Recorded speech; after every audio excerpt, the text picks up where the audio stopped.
I grew up on a ranch in central South Dakota. I've been in banking, I guess about 23 years now. I grew up on a ranch, graduated in the 80s, and so kind of seen what tough times are and been through some of that. There's plenty of work on the ranch, but there wasn't any money, so I left and pursued a different career. But I work mostly with what they call large or complex or trouble credits in the bank, and so kind of a jack of all trades, master of none, I guess, when you get down to it. But work with a lot of different varieties of operations.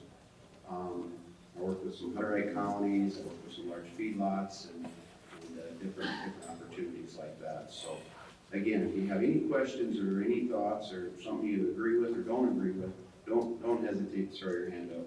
We'll talk through it. So I'm going to start out just telling you a little bit about First Dakota, and then we'll get into the meat of the presentation. So First Dakota, we were established in 1872. We were actually the first chartered bank in Dakota Territory. And,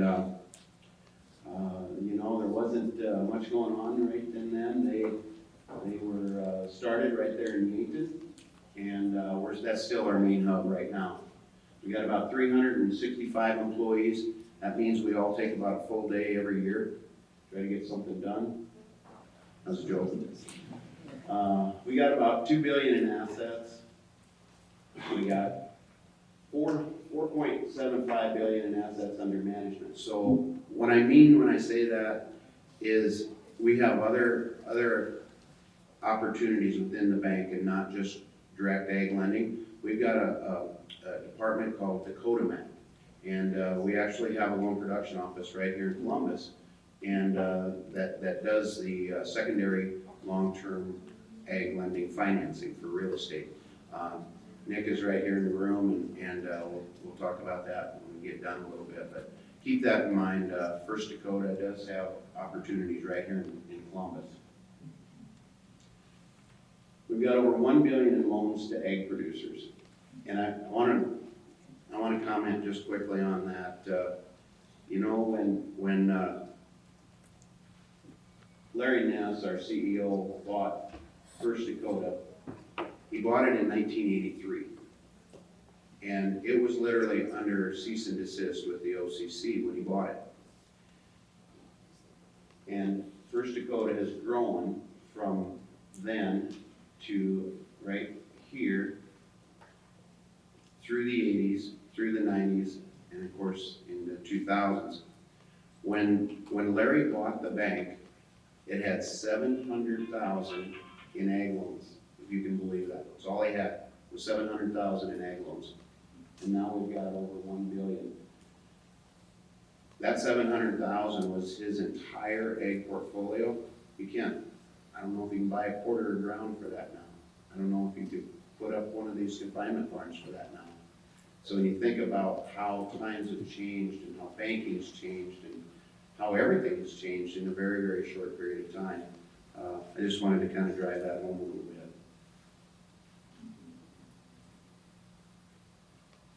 We're going to talk a little bit about characteristics of successful farms and ranches. So the point of the day, if you don't take anything else out of the presentation, is optimism. In ag right now, there is a lot of optimism, and you need to keep that in mind. I know there's tough times out there, and we've all been through them, and we all see it, but there's a lot of good things going on right now. At First Dakota, I'm just going to give you a little bit of statistics here. At First Dakota, we're about 60+% through our renewals for the year, okay? So just think of that. About 60% of our customers have gone through the renewal process. Right now, we've got 83% of them have had an earned gain. So if you look at that, that's an earned gain after depreciation. So what's that tell you? Things have been pretty good this last year. There's some money out there, there's some things that are going good. You know, first thing in mind, oh yeah, it's all that stimulus money. Well, that's a big part of it, there's no doubt, it is. And please, for all of you out there, don't ever farm for the government. Because if you farm counting on government payments, that's not a good business plan. So it has been very helpful this year, but don't count on it for years to come.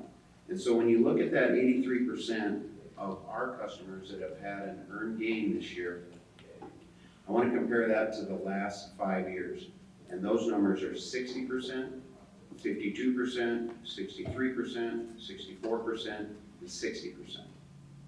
So now if you look at this last year, 2020, and we're at 83% of our customers have had an earned gain, that tells you why there's so much money out in the community right now. There really is. Go to a bull sale. Bull sales are good right now. And that's why. People are feeling cashy. And I'm not saying that's bad, I'm saying that's good, but just remember where it came from in your own operation. You know, when you look at it, you go to your own lender and get renewed, take out your government payments, because that's where you're really at. That's what you really earn from operations. And it's just a nice way to look at it. Some successful farms and ranches, they need a strong accounting system. That's not news to anybody, I'm sure, but you'd be surprised at the number of operations out there that are still doing it on the back of a Seuss can. You really, really need to have a good accounting system or someone that will help you, whether it's a sister-in-law or daughter-in-law or a brother or a nephew, someone that will get in there and have a program and get you set up so you know where you're at. Every year, these successful farms and ranches, they do a balance sheet. I'll bet there's people in this room that have never done a balance sheet. I actually took an application just earlier or later last week, and that individual had never ever done a balance sheet before.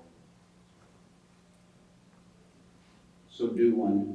Frankly, whether you need to or not, you should do a balance sheet every year. A successful operation knows their historical profits and loss.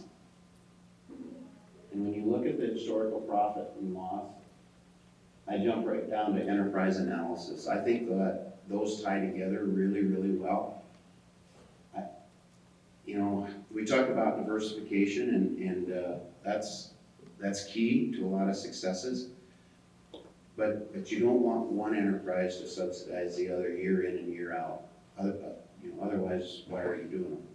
Diversification is really, really good, but without the enterprise analysis, it's really hard to tell where you're at and which enterprise is doing well. Do a budget, projected cash flow. And then what's really, really difficult, but is so needed, is compare your actuals to budget. Don't wait till the end of the year and you're doing taxes to figure out where you ended up. And that's where it's tough. You've gotta be disciplined to go out and know where you're at, know how you're compared to budget. Your budget is gonna move around. We all know that. There's nothing set in stone to a budget. But know where you're at compared to it with your actuals. Know where you're at in your break-evens. I'm going to dig in a little deeper on break-evens when we get into financing some of the operations that these people around the room are talking to you about. Because there's a lot of differences in break-evens, and you have to really know what you're looking at and know what all is involved in those break-evens, and what does the 20% down do if you don't have that?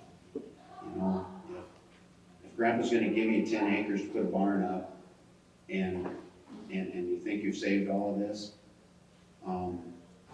cash flow, well, it's still 100% financing, and so the break-evens that you're looking at, they don't work. Because it's still 100% financing, even if you got the land given to you, because you're financing the entire construction. And so those are just some of the things that you want to kind of think through and understand when you talk about that. And of course, do timely updates. That's not news. You want to have a defined marketing plan.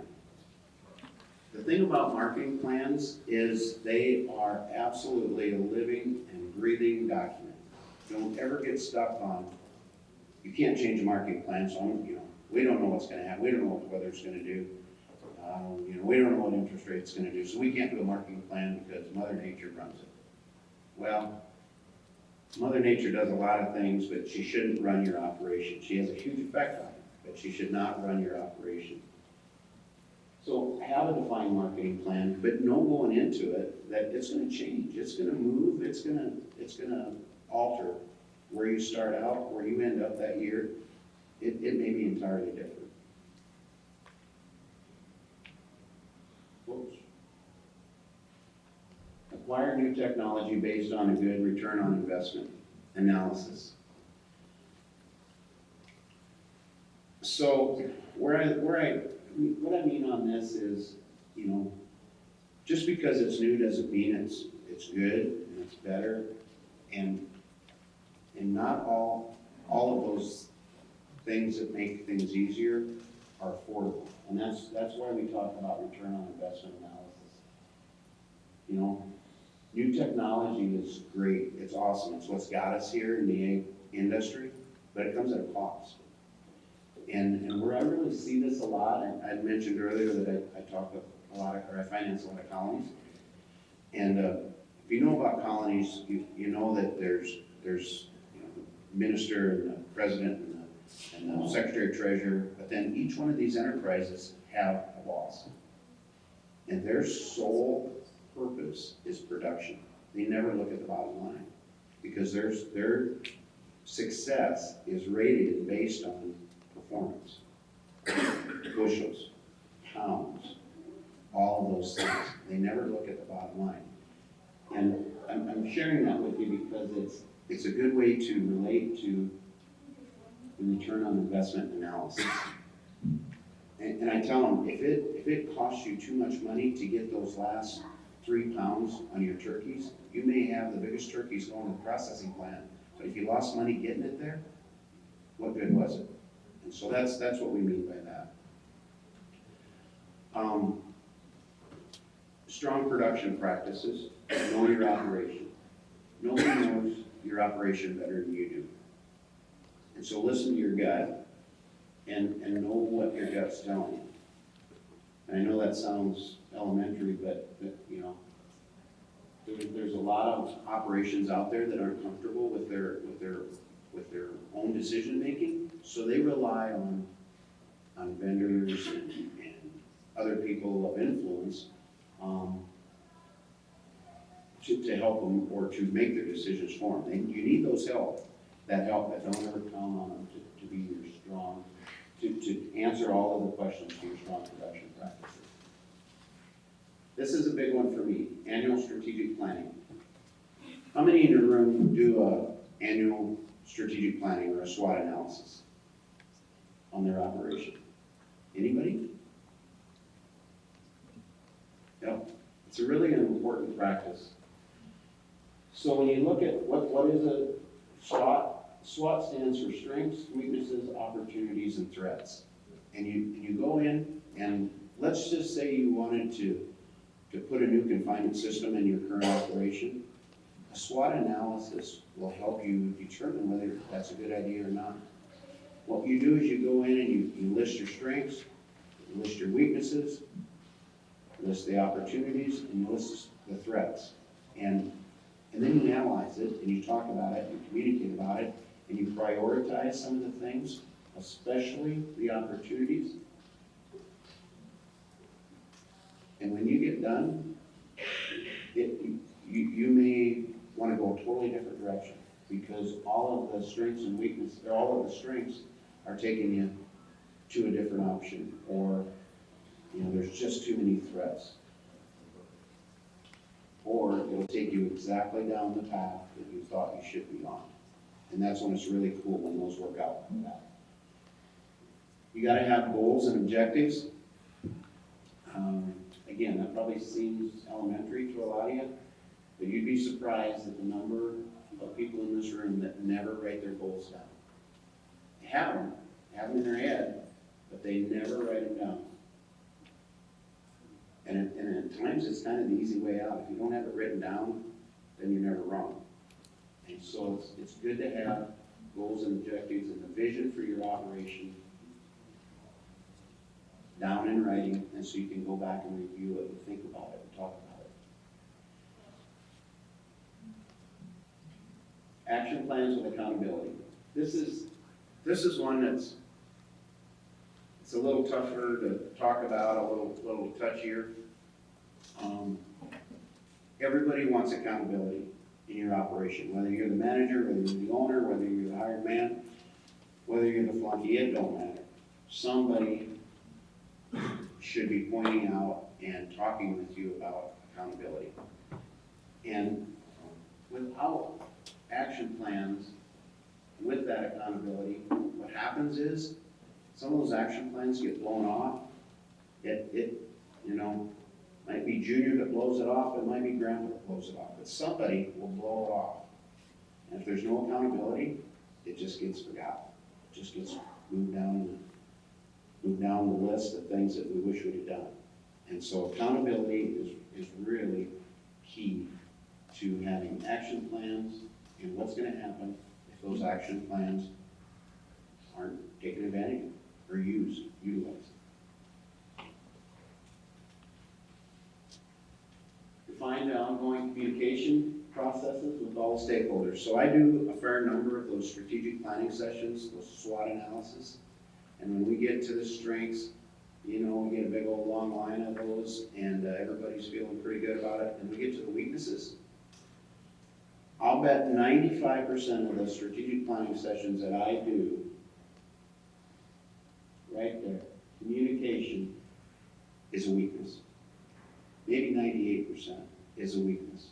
We're just not very good about talking with people involved in the operation or that are key players that they have a role, or they have a stake in it, or they have,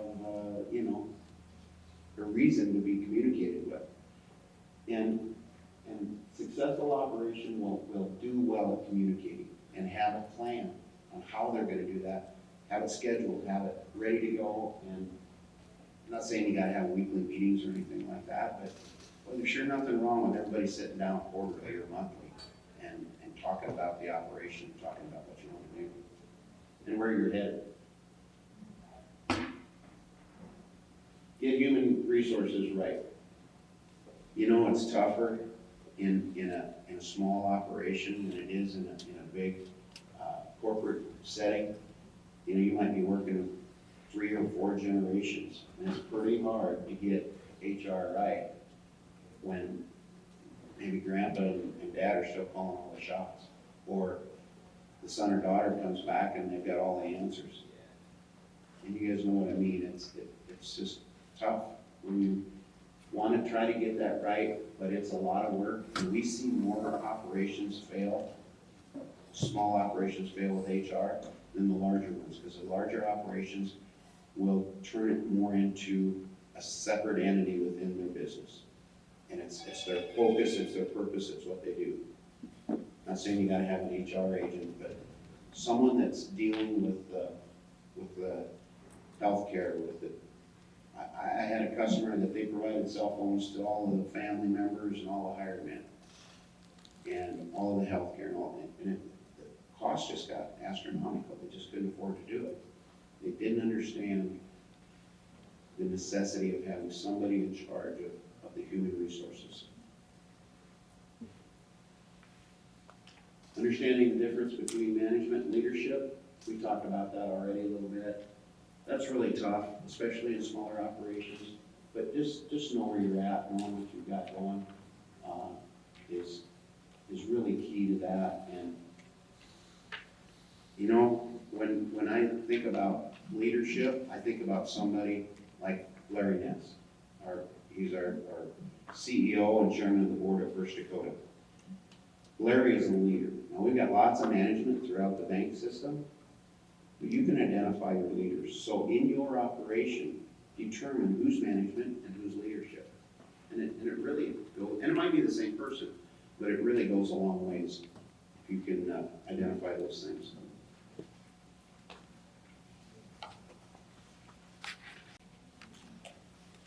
Advisory groups. So when you do that, I'm kind of sound like I'm really pushing for SWOT analysis, and I do love the process. But when you talk about your weaknesses, look at an advisory group to cover those weaknesses and challenge those thoughts and ideas. Look at your agronomist, look at your veterinarian, nutritionist, banker, accountant, attorney, insurance, marketing advisors, IT person, agribusiness leaders in the community, and your peers. You guys know who are good operators out there in Warren. You know, talk with them, see what they're doing right, see what they're doing wrong, and you know, look at this group of people as part of the team. Again, I said earlier, don't let these people make your decisions for you, but let them contribute to your decision-making process, and it'll go a long ways for you. Want to be accountable. I'm a big proponent of accountability in the operations that I finance. You know, it's always easier to point your finger the other way and, well, I was supposed to do that, it wasn't my deal, I wanted to do it. And hindsight's 20/20. I'll guarantee you, it's always easier to point the finger at who should have done something than why they didn't. And so the accountability is key. And I'm going to tell you just a quick story on accountability. First, at banking in general, we deal with a lot of scams, and they're a serious part of the world right now. You know, there's so many scams out there that they are so much smarter than we are. People, if they'd spend half the time doing good, with all the time they're thinking about how to scam people, this would be a better world. And you know, the biggest one that I've been personally knowledgeable of, it was a 7-figure loss to a farming operation. And it devastated. The reason I'm talking with you about that and about accountability is the reason it happened was because Grandpa could not accept and acknowledge the fact that he'd been scammed. Wouldn't accept it. He just kept sending more. And the grandson came to me and told me that. He goes, you know why this happened? Was Grandpa's never been wrong in his life. He could not accept the fact that somebody had taken advantage of him. They lost 7 figures because of it. And so accountability is just so key to a successful operation. And that doesn't mean that there's got to be blame. It just means that you have to be accountable. We all make mistakes, but be accountable for them.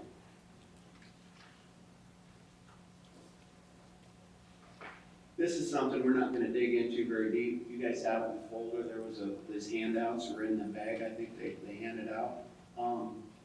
But you know, if you want, when you get home over the weekend or something, go through this. It's kind of a management, IQ management factors, critical questions for critical conversations. And what this does is, it's got green 3 points for written, in head, no idea. So, and I'm not going to go through each and every one of these. You guys are obviously can do that. But know your cost of production. Is it written? Is it in your head? No idea. Go all the way through these. Score your operation. These are important. You get into a progressive business, you may receive four points for these questions. If you're struggling with operation, attempting to turn it around, you can receive 4 points for these. And then here, you got your total score, strong management, rating and viability, moderate. Your score under 20. You need to look at your operation. Go back to those people, those peers and those advisors and those operations that you can look to that are successful, that you know they are, and see what they're doing right.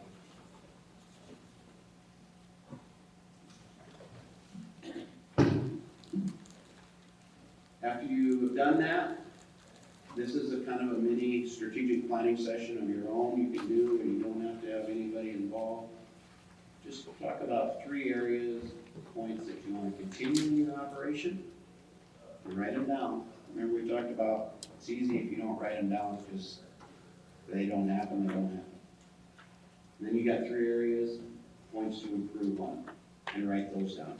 And look at it every month, even every quarter. If you have a quarterly family meeting or corporate meeting, you know, I'm guessing that most in the room are more family operations. And so you guys meet quarterly or monthly, talk about them. Well, now we're going to get into the meat of the program. We're going to get into the meat of the program here a little bit. Meeting with the banker. Because I'm sure the reason you're here is because you guys are looking at or considering expanding or doing a confinement system, or you want to do something like that.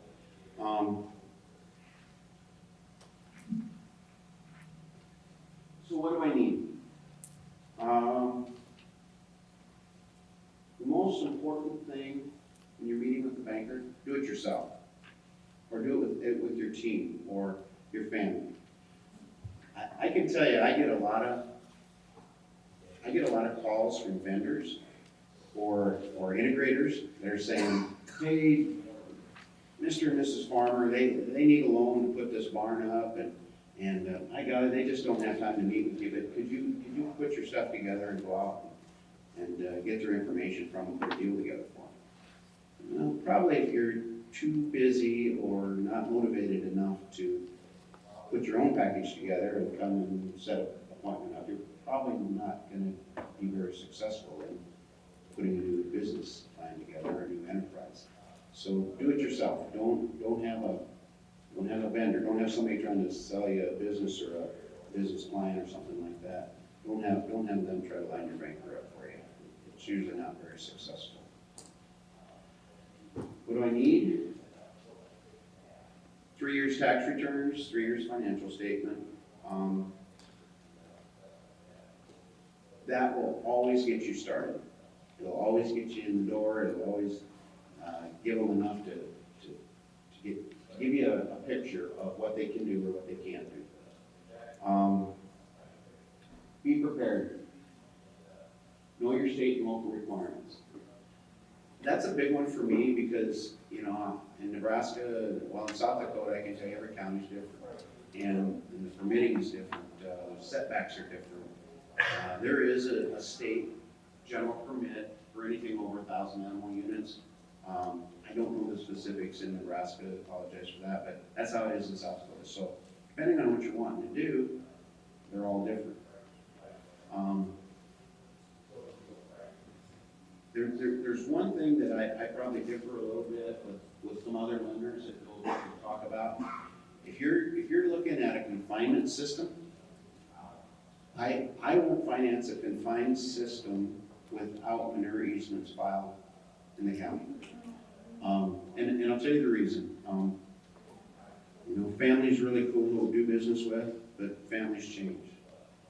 And relationships change. And grandpa changes, grandma changes, dad and brothers, it all changes. And just imagine if you're the banker, you're in my shoes, and you have a 2,400 head finisher sitting in the middle of grandpa's ground, and the grandson just flew the coop, and you get this barn back, and you have no place to pump the manure. You are down in the water. Nobody's going to buy that building. It costs them too much to pump it. And so you have to have easements filed, so you've got a place to go with that. And it's really key, not only for the lenders, but as an owner of this building, that's not saying you have to go there with a nutrient. You don't have to, but you do have the right to pump onto that ground. Doesn't mean you have to, but you do have the right, should you need to, if things change. So know those. The other thing on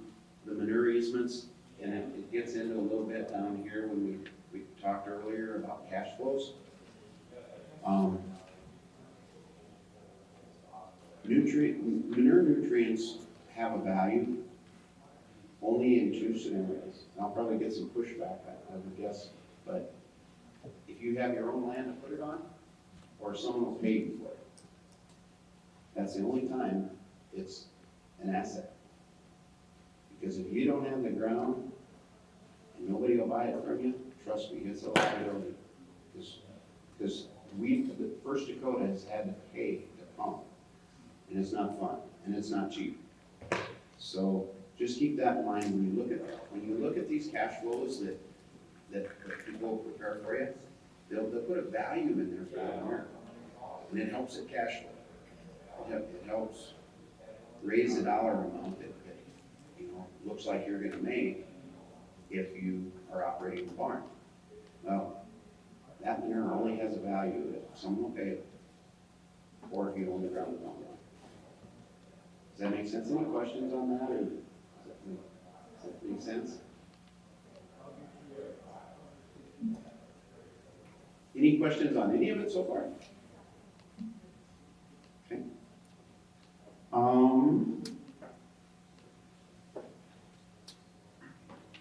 Communicate with your neighbors. That's kind of a no-brainer, but for the most part, it's one that's pretty overlooked most of the time. We're all pretty independent. We want to be able to put our barns up where we want to, but it goes a lot smoother at those public hearings if the neighbors are all in there. Now, they may not all be in favor of it or agree, but at least you can say, hey, we went, we talked, we tried. So that's important if you can.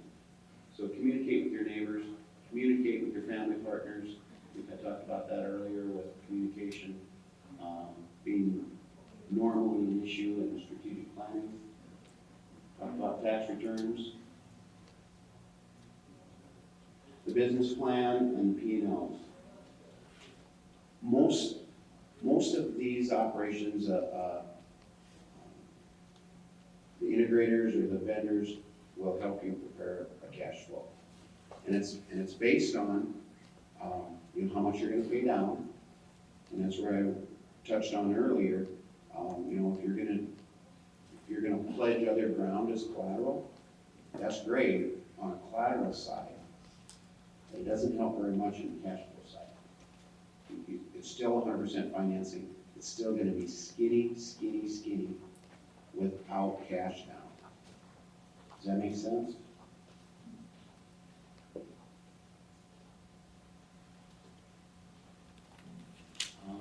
Getting kind of wrapped up here, the website for First Dakota. If you have any thoughts, you can reach any of us on that.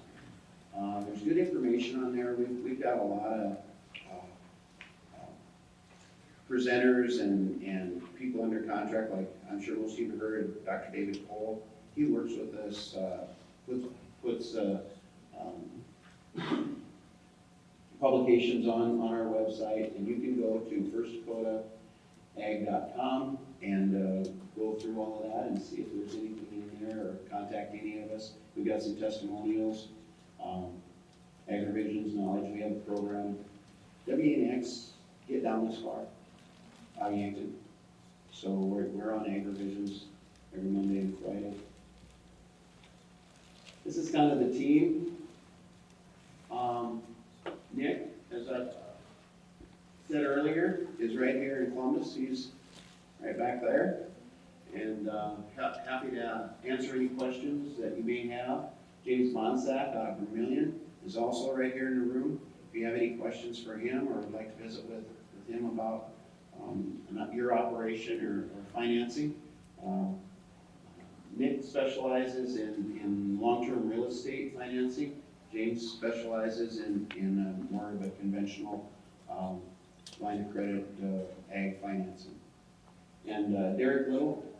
Derek is out of Sioux Falls. He has a lot of expertise in swine and confinement buildings, and be happy to visit with you on any of that. I'm going to ask one more time if there's any questions. Other than that, I think we're going to stay on schedule. Oh, there's gotta be something, you got a free shot at a banker, you can't. I got, Yes, well, you don't want any old stories told about you or anything, do you? What's that? You don't want any old stories told about you. Oh, is that what I think? I do have something though. So I started farming in the late '70s, and what made that time significantly worse was when I started borrowing some money and doing some things. I was working with my dad, and I presumed I knew his financial situation. And my banker, who was not the same banker as my dad, assumed that also. And as a lot of us learned, values dropped and things changed so hard, it ended up my dad trying to help me, more than likely accidentally put us both in a worse spot. We both worked our way out of that spot, but I think communication through the generations is as key today as it was back, well, we didn't do that, and it just wasn't very common to sit down and talk about it back then. And so it's one thing in our operation we really try and do. The other thing, now I'm on that other side of the coin, and we're trying to do some things, but we need to plan, we need to share information, but then with an exit plan in mind is really challenging today, because maybe I can afford to do something, and maybe I can afford to help, one of the kids do something, but I gotta make sure I look ahead if I wanna get out of the operation at some point, that I don't put them in a worse position at that time, which isn't so far away. Does that make sense? it makes all the sense in the world. What we're talking about a little bit here is transition, and that's tough. I mean, that is really, really tough, especially if every generation is on the operation, on the farm. And it gets even tougher if some of the siblings or family members don't have anything to do with it. They may not have had anything to do with it for years until there's an estate to settle. Then they get real involved. So at First Dakota, what we did to try to help people work through that is we put together a program called Keep Farmers Farming. And it's separate, it's kind of like DMAC, it's within First Dakota, but it's a separate entity, and it's called Keep Farmers Farming, separate dedicated staff and process, but they will help go through that transition. They'll help go through some best management practices, some strategic planning. They'll do that. Alan Poirier is heads up that program for us. So if you go online, go to Keep Farmers Farming, and they'll help exactly with what he was talking about. But he's right, communication is huge, and I've seen operations lost trying to help the next generation get started. And it creates a lot of heartache and a lot of issues, but it led to lack of communication and lack of planning led to the situation where they lost place. And so you need to be exactly what he said. You need to be talking about it. You need to be communicating about it. Any other? Yes. Where are interest rates going to go now that we have a new administration and the Feds are in a state of constant confusion, maybe? We know you're going to say they're going to go lower. Yeah.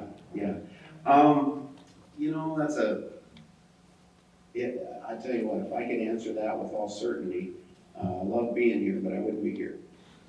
I'd be on the beach somewhere. But our guts are telling us that rates they're gonna move up. We're already seeing it in the long term. We've seen those rates bump, they bump 60 basis points or more in some cases. So if you've got some long-term real estate out there that you don't have your rates fixed, I'm not saying you missed the boat, because there's still an opportunity, but you need to get her down sooner than later. Lines of credit. Here's what's interesting on lines of credit. These guys here will probably shoot me for saying this, but we're all out there competing for your business. Right now, in the short-term stuff, it's still pretty low. You know why that is? There's a lot of money out there. Renewals are going really well. And banks are very liquid. So they want your business.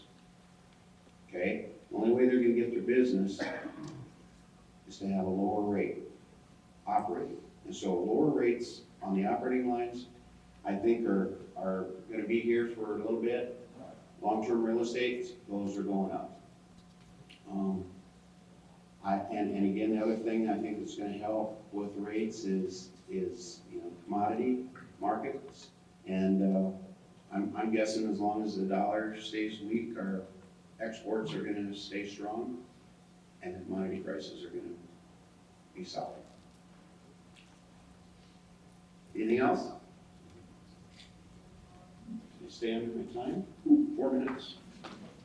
Thank you very much, I appreciate it.